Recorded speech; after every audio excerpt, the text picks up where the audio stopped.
Sejam muito bem-vindos a mais um episódio do nosso Talk Jus. E hoje nós temos uma visita aqui muito ilustre, muito importante. Você já tem visto ela diversas vezes. Ela tá aqui acenando aqui a cabeça. Gente, não é nada disso.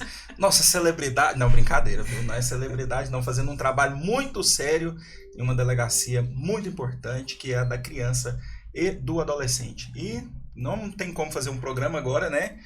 Dia 12 de outubro, Dia da Criança, temos que falar desses seres que são importantíssimos para nós. E antes de iniciarmos, vamos falar um pouco dos nossos patrocinadores aqui. Hoje nós temos o Super Brito Vinho, nós temos nossa parceria com eles. Além de vinhos, várias opções para você fazer um momento excelente com a sua família, com a sua esposa. E não beba se você estiver dirigindo. 18 anos, apenas bebida alcoólica, senão o Vanderick já sabe, pega mesmo, que em terra de Manuel Vanderick, quem bebe não tem vez. Não, Ju? É isso mesmo. E nós temos aqui também Oliver Mini. Para você, pai, que gosta de fazer um par de vaso com o seu filho, Oliver Mini te deixa estiloso e você pode ficar lindo com a Oliver Mini. Estão com promoções lá também, de 10%, 20%, 30%, dependendo da quantidade de peças maravilhosas ali, com qualidade excelente. Hoje eu também estou de Oliver. O modelo ajuda, mas a blusa é linda e excelente, muito confortável. E Stolide também. Cadê hoje? Você não veio de Stolide, Juliana? Cadê? Não tem uma aqui, ó, rapaz, estão aqui firmes e fortes, Stolide. O negócio é chique, gente, ele é bonito. E também hoje patrocinando o nosso programa, temos a Chic Leak, roupas para crianças e bebês de 0 a 6 meses. O que eu acho interessante, você sabia que a maioria das roupas, até em São Paulo, essa Chic Leak que produz e vem para toda a cidade de Anápolis. Elas fazem essas peças aí e a loja de fábrica é aqui. E distribui no Brasil inteiro. Eu só não trouxe um brinde da Chic Leak, porque é só de 0 a 6 meses. Mas tem seus filhos, né? Nossa menininha já tá com que idade? Já tá mais, já tá... Passou de 6 já. A minha moça usou Chic Leak, ficou linda, viu? Perdi a oportunidade. Não, agora não vai ter mais, né? Chega, né? Perdi. E está aqui Juju para apresentar. Oi, Fernando, tudo bem? É um prazer receber hoje a nossa querida Aline. Aline, ela atua em Anápolis. Aline, muito obrigada por ter aceitado esse convite, né? É um prazer para nós te receber aqui. E eu espero que nós possamos ter uma conversa bem agradável, bem tranquila. Muito obrigada por estar aqui, viu? Imagina, o prazer é meu. Fico muito feliz pelo convite, por a gente estar aqui conversando hoje. Conheço os dois há muitos anos, né? Então, gosto de ambos. E nós também, demais. Tia Lúcia, tem muitas memórias dessa pessoa aqui, ó. Tia Lúcia, mais uma vez, me perdoa. Mas eu venci. Tem que contar, né? Que a minha mãe era diretora da escola onde você estudava e você era um menino muito... Calmo, tranquilo, sereno. Esperto é a palavra, né? Não, eu falo, tem diretor de escola que lembra da minha existência por causa dos meus irmãos, porque senão eu teria passado ilesa, tranquila. Não dava trabalho. Né? Não dava trabalho. Aí depois, com mais velha, dei o trabalho que não foi dado mais novo. Tá vendo? A psicologia explica. Deu tudo certo. E Aline, eu queria começar esse bate-papo nosso, queria que você contasse a sua trajetória, o motivo pelo qual você escolheu, a profissão que você escolheu, né? Porque eu falo que é desafiador. Né? Ser delegado de polícia não é uma das profissões mais tranquilas, é lógico que ela é muito gratificante também, porque é possível, né, você acompanhar a justiça sendo feita, né, na maioria dos casos. Então, conta para nós um pouquinho dessa sua trajetória. Bom, no curso de formação, né, da polícia, eu lembro que falaram uma frase que ela faz todo sentido hoje para mim. O delegado, ele é o primeiro garantidor dos direitos de alguém. A polícia civil, ela é uma polícia de balcão.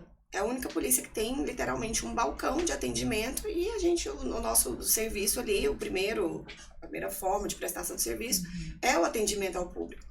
Então, você tem que ter essa vontade, essa disposição de ouvir e se dispor em ajudar, né? Como qualquer servidor público, mas especificamente nessa função você tem que ter esse olhar atento ali para a necessidade das pessoas. Uma coisa que eu falo sempre para os meus servidores lá, para a nossa equipe, ninguém chega na delegacia com coisa boa para contar. Todo mundo chega ali com um problema, né? Então, você tem que ter ali à disposição, obviamente, legal, né? É a sua função, mas também aquela disposição de ouvir e falar, tá, como que a gente pode ajudar de alguma forma, né? O que a gente pode fazer?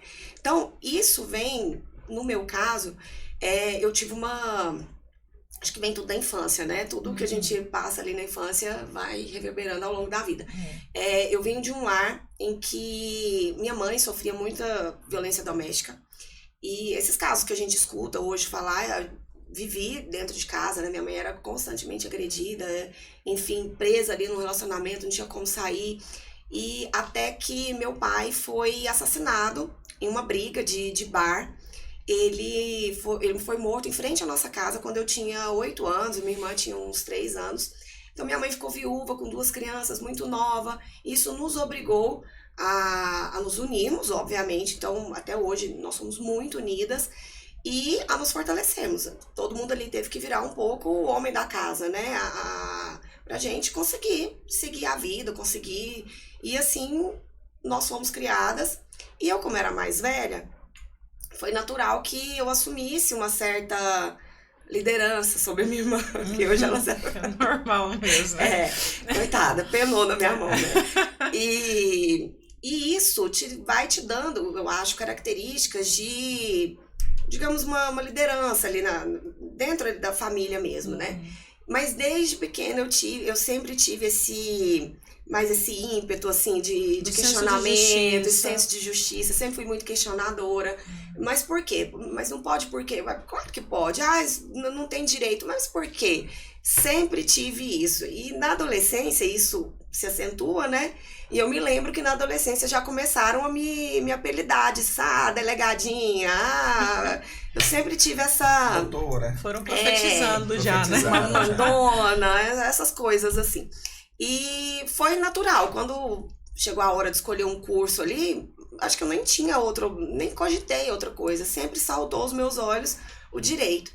E dentro do direito, eu vi ali as minhas possibilidades, eu não tinha tradição de advocacia na família, então eu não tinha, assim, não sabia por onde começar, né? Então a escolha pelo concurso, para uma pessoa que vem de família humilde, que precisa fazer a vida, a escolha do concurso foi muito natural.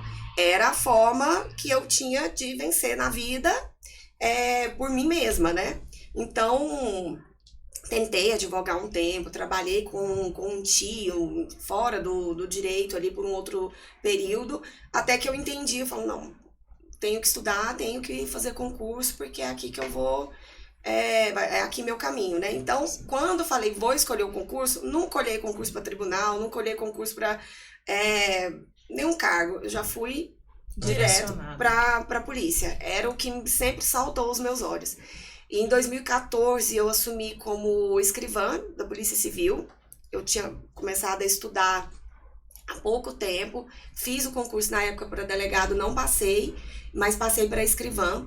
E quando teve um outro concurso, em 2018, para delegado, eu prestei, passei e assumi, nós fomos nomeados em 2020. Então, desde 2014 eu estou na Polícia Civil e desde 2020 como delegada. Olha só, que história bacana, né? Mulheres fortes, resistentes, né? Eu lembro de ver ali na época também na escola, quando substituía a professora. Eu também era bravo também, já desde sempre, gente. Eu teve um período da faculdade que eu dei aulas em uma escola, no Polivalente, né? E acho que foram uns 3 anos, e eu tinha 18, 19 anos, e os meus alunos na época tinham 12. Então era uma diferença muito pequena. Mas eu encontro com eles até hoje, e eles ficam... eu era rígida, eu não fazia tarefa. Eu era... não, como professor. Não fazia tarefa, ficava sem recreio na biblioteca e fazendo castigo. Não devo deixar de fazer, devo fazer as tarefas de português. Aí os alunos me encontram hoje e ficam falando, me pegando no meu pé, falando, nossa, eu lembro que você me passava castigo. E era assim mesmo. Até hoje eles repetem, eu sei as preposições de cor até hoje. Eu também. Acrescentou na vida Mas deles. eu sou, claro, se a escola não tiver o mínimo de disciplina, não dá conta, né? E assim, agora nós temos esses casos aqui de repercussões, né, aqui em Anápolis. O Vanderick foi assim um grande, vamos dizer assim, um desbravador, né, nesse quesito, né, todo mundo comentando a questão dessa conscientização. E eu vejo que você deu essa visibilidade também agora à frente aí da delegacia da criança e do adolescente, que nós tínhamos também o Dr. Carlos, que era bastante engajado, mas acho que era uma delegacia um pouco... Você fala do Dr. Carlos Limonge? Carlos Limonge. Dr. Carlos Limonge, ele é juiz da infância e juventude. Sim.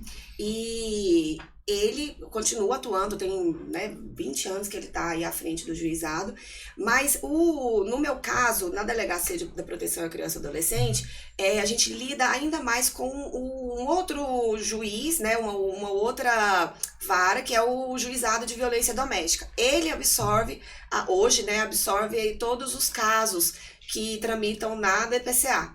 Então, violência contra a mulher também... Violência contra a mulher também é o Dr. Renato da Vara de Violência Doméstica Familiar. O Dr. Renato até explicou isso aqui para nós, né? Que isso. A violência doméstica estava absorvendo essas demandas, né? Que Sim, envolviam... Foi uma normativa do tribunal, né? Isso. A forma como eles organizaram. Então, o Juizado de Violência Doméstica Familiar, ele recebe as causas contra a mulher, as causas contra a criança e, se eu não me engano, acho que da delegacia do idoso, eu não sei se também vai para lá. Mas, então, esse juizado absorve. Nós trabalhamos paralelamente com o juizado da infância e da juventude, porque muitas causas têm relação, né? Às vezes, um caso a guarda de um menor que está esperando uma decisão ali do nosso inquérito ali para o juiz da infância e juventude tomar uma decisão. Então, o Dr. Carlos também é o nosso parceiro de trabalho, digamos assim. Quais os tipos, assim, que mais chegam até a delegacia, a sua, né?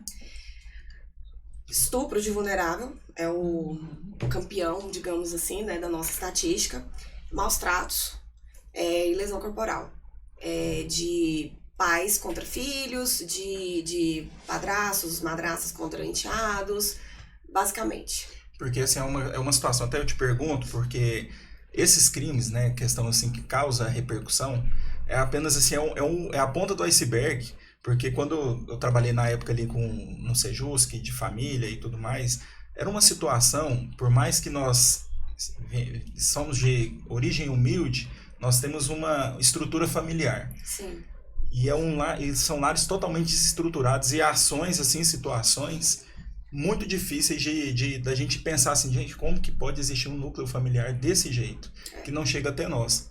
Como você lida com essa questão, assim, desses casos de repercussão, para gerar uma conscientização nas pessoas, ao invés de criar apenas somente aquele hype do momento? Sim. E ficar no esquecimento? Como que lida com isso diariamente? A divulgação, a gente tem que ter muito cuidado da divulgação dos casos, não só para a preservação do investigado, da imagem do investigado, da privacidade do investigado, mas também da vítima.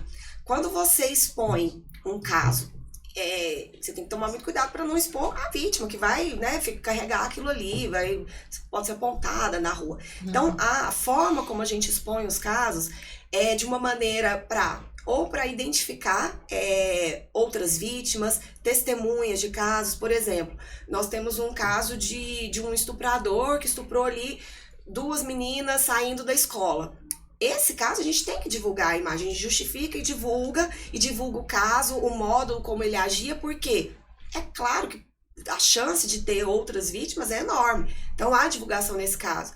Em outros casos a gente divulga de uma forma só para mostrar o trabalho da polícia, sem muitos detalhes, mas também para incentivar que outras pessoas denunciem crimes dos quais elas estão sendo vítimas. Então, um caso muito interessante, na cidade que eu trabalhei, em Corumbá, que uma menina contou para os pais que tinha sido abusada por um familiar quando ela viu uma reportagem da prisão de um estuprador. A reportagem passando no almoço de família, todo mundo assistindo, e ela falou assim, o tio fez isso comigo. Então, olha a ligação, né, com a divulgação. E quando as pessoas veem que determinada pessoa foi denunciada, foi preso, e que, né, aquela criança ali, aquele adolescente foi salvo daquela violência, a criança e adolescente, que hoje em dia todo mundo tem acesso à rede social, ela se encoraja, ela conta para os pais, ela conta para uma professora, e aquele outro abuso pode ter fim ali, outro caso, outra violência pode ter fim, porque outro caso foi divulgado. E Aline, você percebe, você sente assim que tem um perfil específico, tanto da vítima quanto da pessoa que abusa? Tem um perfil específico?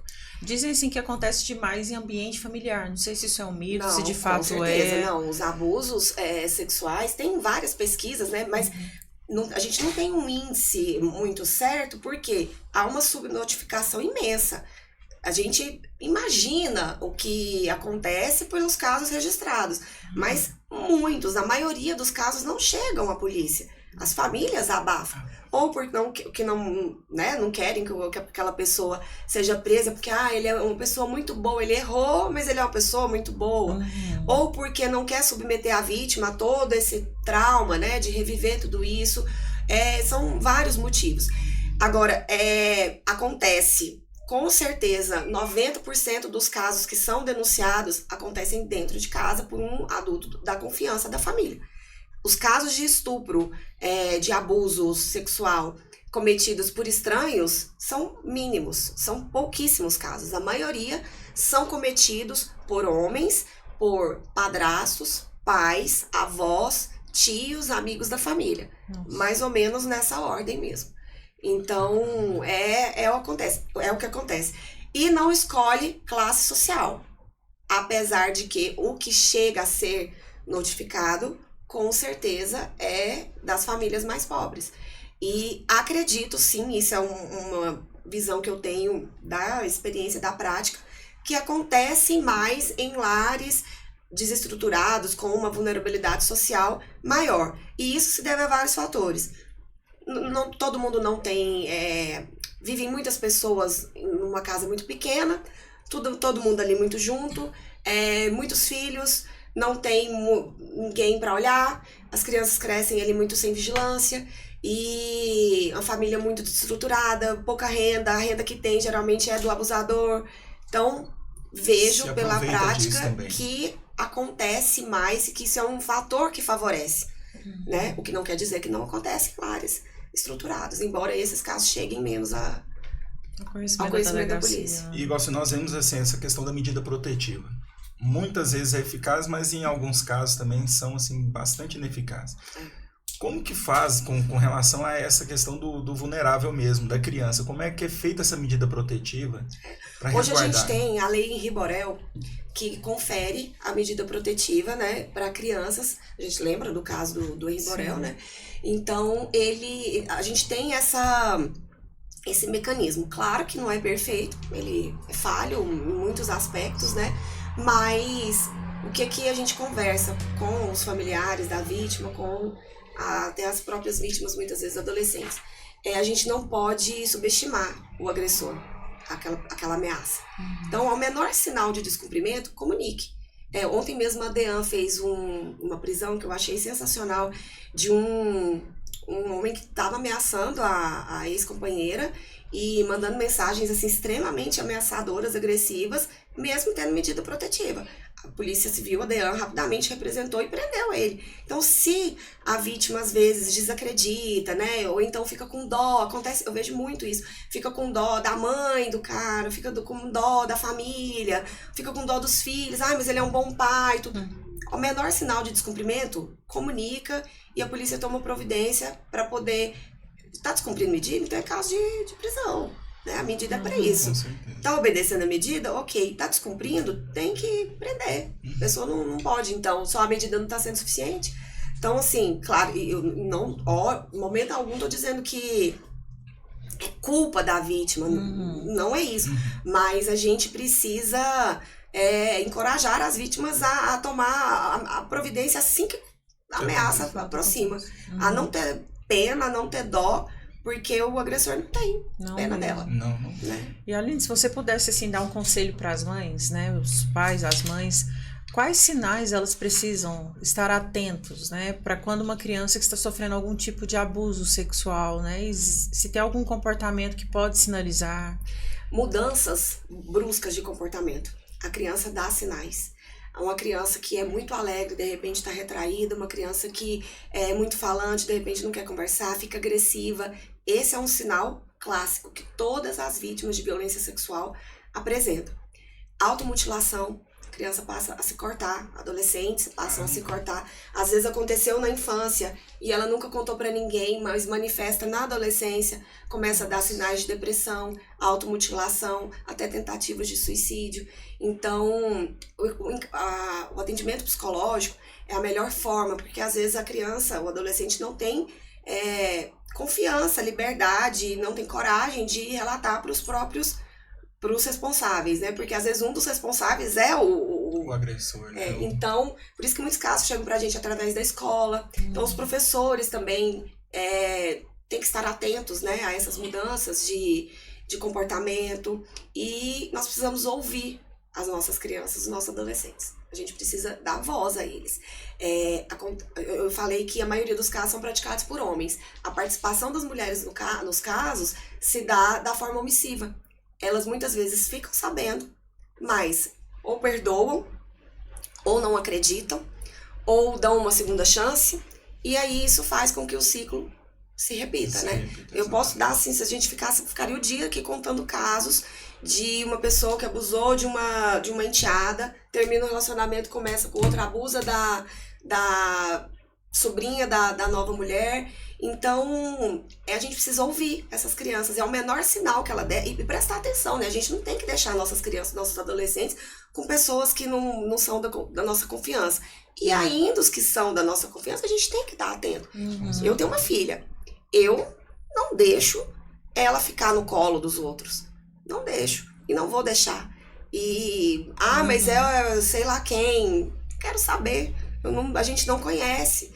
Então, acho que as mães, os responsáveis, né? A gente fala as mães, mas não é só a responsabilidade da mãe. A gente tem que estar atento, a gente tem que ser enjoado, a gente tem que ser cri-cri pra proteger. Eu acho que assim, até a fala da mãe, assim, porque eu acho que mãe, ela tem mais o senso, assim, né, do perigo, né, daquela proteção, e o homem, às vezes, é meio... Mais desligado nesse sentido, mas eu concordo mesmo, não tem que ir no colo de jeito nenhum, a gente tem que dar ouvido mesmo. Mas a questão das gerações também, assim, agora lidando com isso, essa geração fala mais, você acredita que, porque a nossa geração era mais retraída. Era mais tolerado até, né? A dependência econômica também é um fator que eu acredito que dificulta muito, porque se eu denunciar, o que vai ser da gente? Pra onde a gente vai? Do que a gente vai viver? Vou morar onde? E hoje, os lares, a maioria são comandados por mulheres. Com certeza. Então, a gente tá mudando. E também a conscientização em escolas, eu acho isso, assim, sensacional. Porque sempre que tem uma palestra em escola, aparece um caso de abuso. Relatam para a coordenação da escola, para o psicólogo da escola. Sempre que tem uma palestra, alguém conta. Então, quanto mais a gente se conscientizar nossas crianças, mais elas vão se empoderar, né? Vão ser capazes de contar. E no momento que esses casos chegam para a polícia, aquele caso é investigado e muitas vítimas têm medo de serem desacreditadas, né? Mas a palavra da vítima desses casos, ela tem um valor dobrado, digamos assim. Ela tem um peso maior. Porque são crimes que acontecem às escuras. Não tem uma câmera apontada num quarto onde alguém está sendo abusado. Então, se a gente não der voz para aquela criança, para aquele adolescente, pode parar de investigar esses crimes, então. Né?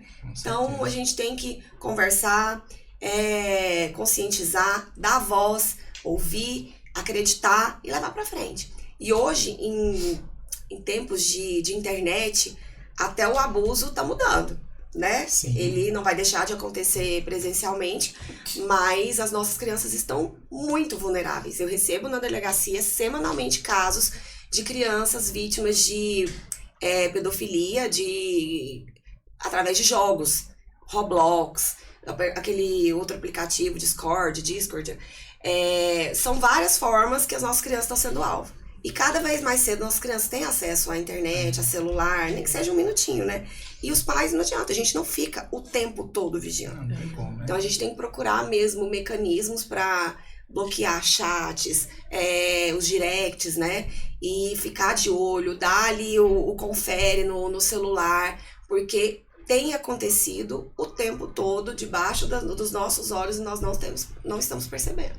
E nesses casos, né, em que a criança ela é aliciada ali através da internet, como que a delegacia recebe? O que o pai e a mãe pode fazer para levar até o conhecimento da delegacia? O que é feito nesses casos? É muito importante a preservação ali dos dados, né, das conversas. E é engraçado, os pedófilos, eles sabem como agir.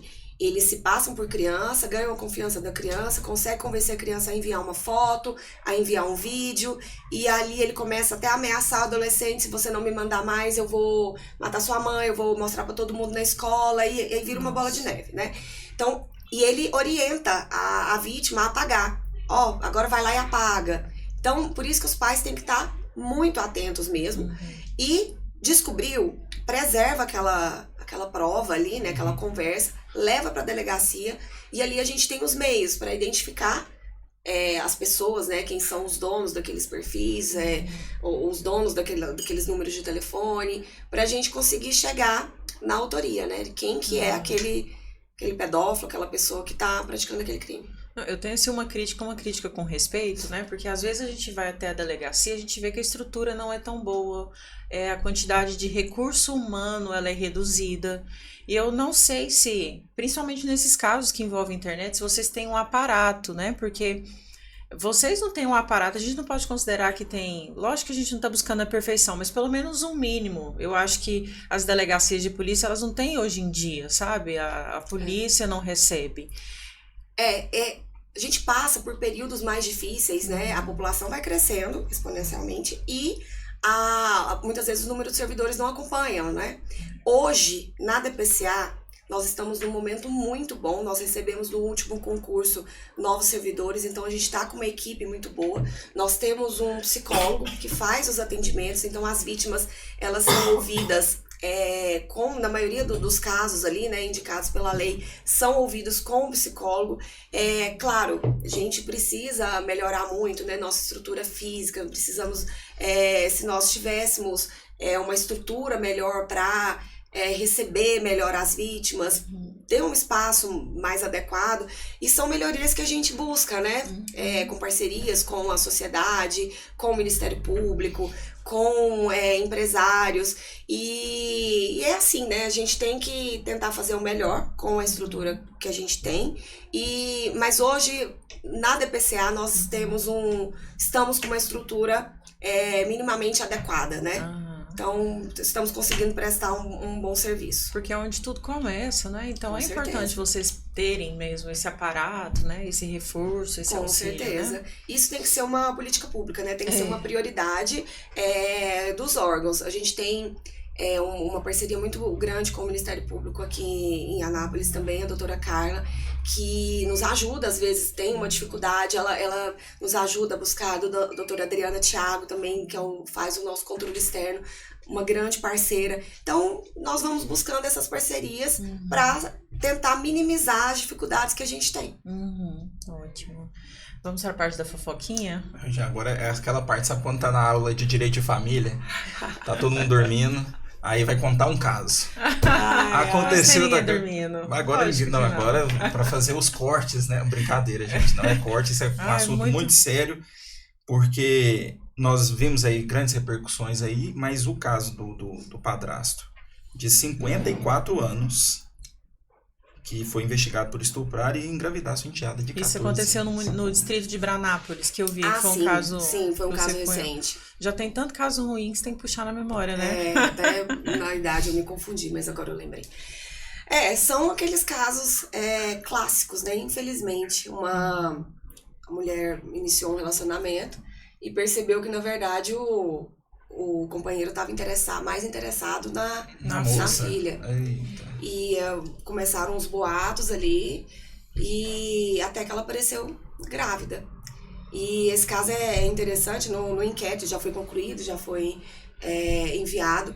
Esse homem, isso o inquérito mostrou, né, deixou claro, ele pagou para um sobrinho menor de idade ter relação com a menina para desviar a atenção dele. Meu Deus. E caso ela engravidasse, né, ficaria na conta dele. Só que aí o menino relatou, né, tudo. E o menino ofereceu o material para fazer o DNA.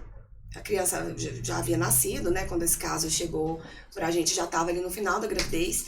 E aí o exame deu negativo e esse homem se recusou a fornecer o material. Não, mas eu nunca tive nada com ela, pra que eu preciso fornecer o material? Falei, então dá o material, se você nunca teve nada com ela. Mas aí a gente conseguiu demonstrar que realmente o filho era dele, né? E conseguimos o material genético dele, fizemos o exame, e aí comprovou que o filho era dele, comprovamos todas essas circunstâncias, né? Pedimos a prisão preventiva, ele foi preso, inquérito concluído, agora ele vai responder a ação preso. E tá preso. Tá preso. E ela optou por permanecer com a Quando gravidez? o caso chegou pra gente, já estava avançado e ela teve o bebê. E ele nunca prestou nenhum tipo de assistência, que você vê o efeito da violência, né? Essa criança é filha de um estupro. E uma coisa que me irrita profundamente é tentar culpar as vítimas, né? Você pega mas ela que é isso, ela que é aquilo, ela que deu em cima. Né? Ela era a criança. A responsabilidade é do adulto. Aí se cobra da vítima que ela que deu em cima, mas não se cobra do homem adulto que não conseguiu se controlar e evitar o crime. Pois é, uma criança de 14 anos persuadiu um senhor... Não, ela tinha 12, nesse caso específico, ela tinha 12. Aí você olha para uma criança de 12 anos e vai falar que a culpa é dela e não do homem de 54 que não faz sentido. Não faz sentido. Por isso que é preciso vir uma jurisprudência e falar assim, menor de 14 anos, não importa se ela não é mais virgem, se ela já teve uma experiência sexual, se eles tiveram um relacionamento, é proibido ter relação sexual com menor de 14 anos, tá bom? Porque senão vai sempre ter alguém querendo culpar a vítima, desqualificar a vítima e inocentar o alecrim de 54 anos que não se controlou. Nossa, em crime de estupro é muito normal isso, né? Sempre culpar a vítima. Sim. Mas também o que tava fazendo nessa festa, esse horário? Não só crime de estupro, é crimes contra as mulheres são as vítimas. Infelizmente, a própria sociedade tende a culpar a vítima. Até quando ela morre. Não, dizem muito, desculpa, no júri, né? Fala assim que a pessoa que mata o réu, de repente ele é a vítima da história. E a vítima que não tá ali pra se defender, ela se torna um algoz. E porque de fato é, né? Exatamente. E falando ainda assim, continuando esse assunto assim de mulher, com relação a desse caso agora, que teve a repercussão, que teve o tiro, na sua opinião, assim, aconteceu de ir pra cima por você ser mulher? Com certeza. Não tenho a menor dúvida. Ele, nesse caso, esse homem já tinha avançado sobre uma policial dentro da delegacia, ela armada, ele arrancou a menina dos braços lá, tentou sair com ela arrastada, e a policial conseguiu tomar a menina e trancou a menina numa sala, e ele avançou sobre ela e falou, atira em mim, atira em mim. E ali, como a principal, ali o intuito era, no primeiro momento, proteger a vítima, né? Então, resguardaram a segurança dela e conseguiram tirá-lo ali da delegacia no segundo momento. Mas ele continuou ali aos arredores e você vê que é só vítimas mulheres, né? A mãe, que era vítima de violência doméstica também, a filha, vítima de violência doméstica, violência sexual, a testemunha, uma mulher também que tentou ajudá-la, levou as duas para a delegacia. E quando a gente sai ali da delegacia, ele vem pra cima de nós duas, de mim e da testemunha, eu não tenho dúvidas de que ele, como se diz, cresceu por achar mulher, né? Posso enfrentar. Exatamente. Eu não tenho dúvidas quanto a isso. Olha só. E finalizando, eu queria que nós falássemos daquele caso do pai que fez a vaquinha para ajudar a filha, que era... Pra mim, isso aí foi assim... Aí foi cara de pau, assim... É um exemplo que o ser humano sempre se supera, né? Fator ser humano. Eu não vou nem falar o nome, porque gosta de... Publicidade mesmo. Exatamente. Né? E gosta disso. Mas a gente tem que... É a função da polícia nesse caso, né? Proteger a imagem de uma criança, proteger o uso indevido, não só da imagem, mas do dinheiro que é pedido em nome dessa criança. Porque, e isso é tão triste, a gente vê tantas pessoas que precisam e que às vezes aquela doação é a única saída, né, para um problema, para um tratamento. E aí quando acontecem esses casos de desvio de dinheiro ou do uso indevido ali da imagem, de um constrangimento à criança, as pessoas ficam desacreditadas. Então Sim. outras pessoas que precisam daquela doação não vão receber porque alguém fez mau uso, alguém fez mau uso do dinheiro, da imagem, né? E aí é muito, muito triste isso. Mas esse caso ainda está em aberto, a gente ainda depende das respostas dos bancos. Esses dados estão sendo analisados porque é uma movimentação extensa que aconteceu durante 2 anos. Isso. Então a gente precisa conseguir falar quanto que foi arrecadado, certo, quanto foi usado no tratamento. A gente sabe que uma parte foi usada no tratamento e quanto foi desviado, né? A gente já tem indícios assim de que usou para outras coisas, mas aí com a conclusão do inquérito a gente vai conseguir delimitar tudo isso direitinho. certo. Nós temos que partir agora para o final. É muito rápido, né? A gente vai conversando, passa muito rápido, né? E eu queria, para finalizar, né, para a gente encerrar aqui a nossa conversa, o que você, né, pode falar para as pessoas que nos assistem, que por vezes não sabe nem como agir, porque eu acredito que tem muita gente que passa por essa situação, que são os casos, né, subnotificados. O que você pode fazer, né, onde procurar ajuda para que você tenha coragem. Às vezes teve uma ocasião que eu recebi uma mulher na promotoria que ela sofreu, foi violentada pelo marido, os filhos sabiam, e não apenas foi violentada sexualmente, mas ela apanhava muito do marido dela também. E ela falou, eu tenho medo de falar, porque se ele me matar? Eu tenho medo, e se eu morrer? Né? Eu fiz aquele primeiro atendimento, direcionei para a promotoria correta. Então é algo muito corriqueiro, né? Tem muitas mulheres aí sofrendo, muitos filhos também, que são adolescentes e crianças, que o caso dela, ela tinha tanto adolescente em casa quanto criança. Então, eu queria que você trouxesse para nós, assim, sabe, uma visão, né, para essas pessoas que padecem por isso, né, para acreditar sim no sistema de justiça, né, é falho como qualquer outro sistema no mundo inteiro, né, sempre vai haver algum momento que vai falhar, né, nem sempre vai ter o resultado que se espera. Sim. Olha, acho que eu vou ilustrar com um caso que aconteceu há pouco, que a gente recebeu. Uma menina que denunciou que estava sendo abusada pelo avô, e quando ela contou para a mãe, e a mãe mesmo, o suspeito é o pai dela, ela procurou a delegacia, ela não se, né, esquivou, não, como se diz, passou pano. A tia da menina procurou a delegacia falando que também tinha sido abusada quando era criança, que contou a época para a mãe e a mãe não acreditou. Então, se a gente não acredita, se a gente não leva para a polícia, a gente está permitindo que esse crime volte a acontecer dentro da nossa família de novo. E quantas vidas vão ser destruídas por uma pessoa que escolhe acabar com a vida de outra, né? Então, eu acho que a gente tem que se encorajar. A parte financeira é importante, mas a gente dá um jeito. Mas os traumas que uma violência não denunciada causam são muito maiores. Então, ainda que eu sei que é difícil, que causa todo, né, um reboliço ali na família, mas isso vai passar. Mas aquela criança, aquela adolescente vai ter, assim, a certeza de que alguém lutou por ela. Que alguém deu voz a ela.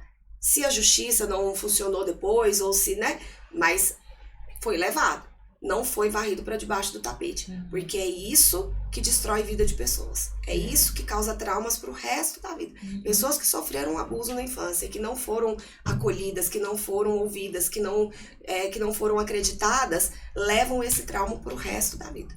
E a gente vê muitas pessoas hoje com problema psicológico, tudo, você vai ver a razão tá lá num abuso sofrido ou numa violência física sofrida na infância e que não foi dado voz a ela.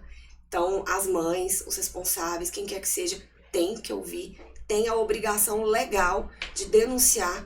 O resto a gente resolve depois. E a gente vai também ajuda, tem os encaminhamentos para as redes de proteção, a necessidade básica ali vai ser suprida, mas a gente tem que pensar que quando a gente denuncia, a gente impede que aquela pessoa pratique aquele crime de novo, que ela faça outra vítima dentro da nossa casa. Exatamente. Ficamos aqui, né? Final. Chegamos até o final. Queremos dizer que Anápolis e Estado de Goiás está bem servido.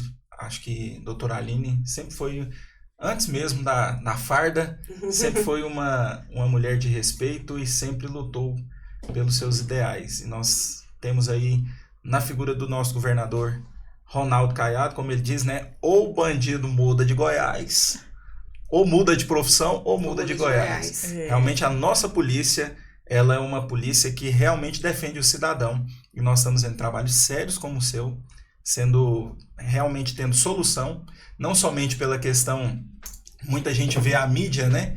Mas existem inúmeros casos aí que ficam muito escondidos, que nós não sabemos. Sim. E é uma pena, mas é uma graça pelo fato das pessoas não saberem o que acontece de fato no mundo real. E pessoas como você vivem com isso diariamente. E você tem uma vida colorida graças ao trabalho dessas pessoas que fazem o seu ofício da melhor maneira possível. Então, protejam as nossas crianças, cuide das nossas crianças, elas precisam. Nos últimos 3 anos, 15 mil crianças de 0 a 19 anos foram abusadas, violentadas e mortas por pessoas que não amam a vida e muito menos as nossas crianças. Então, compartilhe esse episódio, saiba ao menor sinal identificar o que está passando dentro da sua casa, dentro do seu convívio, porque elas precisam, as nossas crianças devem ser ouvidas. Então compartilhe esse episódio para o máximo de pessoas que você puder. E deixe seu like, né, Ju? Ative se inscreva o sininho no canal. E se inscreva no canal também. Um grande abraço a todos e até o próximo episódio. Até o próximo, gente. Obrigada, Aline.